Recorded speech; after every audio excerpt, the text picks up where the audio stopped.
Nakakatuwang tingnan ng kalamansi. Napakaganda ng dahon ngayon. May ulaklak pati ito.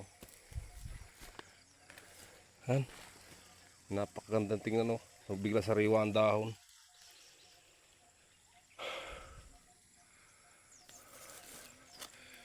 Bigla sumariwa ang dahon na maabunuhan.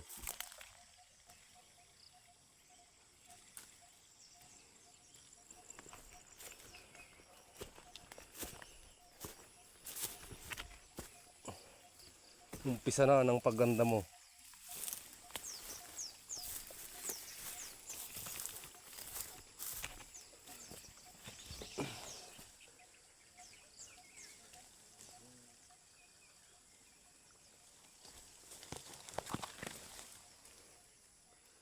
Karbo, bulaklak, oh. Bumarbo. Ayan, pati bulaklak parang ano.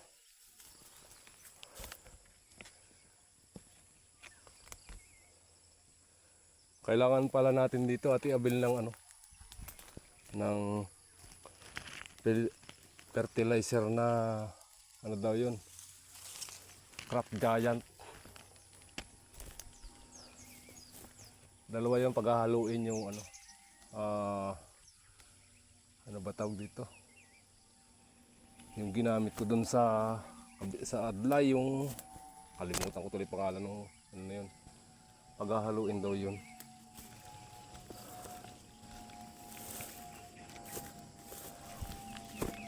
Para yung sa ano, yung ano ba, kalimutan ko kasi pangalan nun. Yung ano na yun, ihahalo doon sa Crop Giant. Yung Crop Giant pala, ang purpose niya para humilab daw na maganda ang kalamansi. Tatanong-tanong ko din kasi ako, kasi hindi ko masyadong kabisado pa lahat eh. Pampahilab daw yun ang bunga. Tapos yung isa, yung ihahalo, para naman yun mamatay ang hayop, para sa hayop ng ano, mga insekto yan, para hindi maturukan ng bunga. Kasi pag naturukan ng bunga, manlalaglag.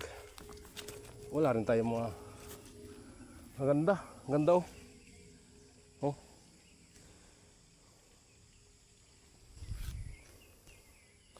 Biglang sumariwa yung dahon niya ng mga abunuhan.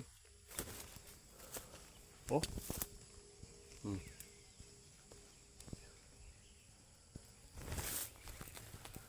Biglang sariwa.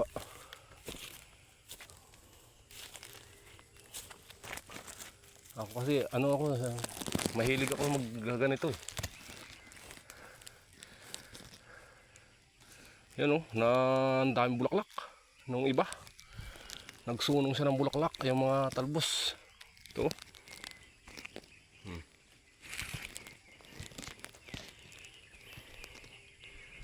Ganda.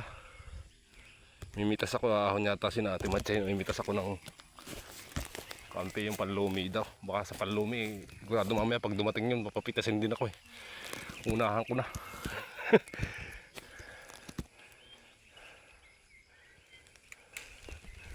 Sabi, hindi pa umu-order, inahayin na.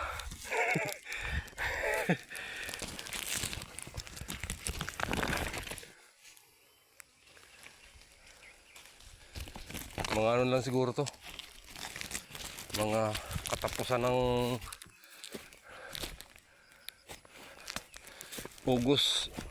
Baka, ewan ko lang kung may pitasin na. Daming bunga.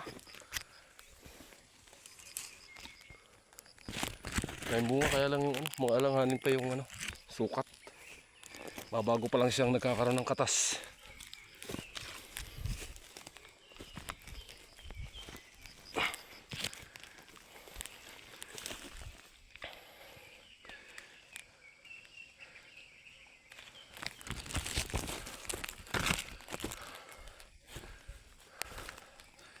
Oh, yan, oh, sariwa ang bulaklak, oh. Kita ba? Yan, oh, dami.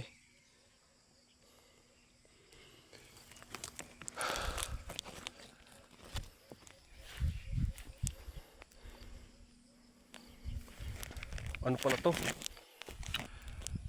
Tuloy-tuloy ang bunga pagka ano.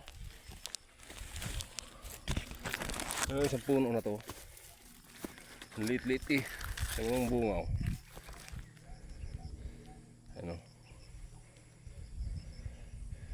Sana umepekto rin sa bunga yung abono para hindi siya magaspang ang balat.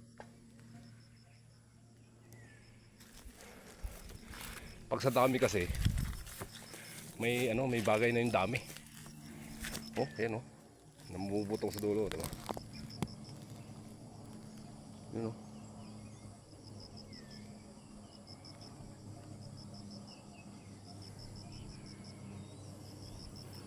Tama na nga lang to. Hindi na naman masisinto.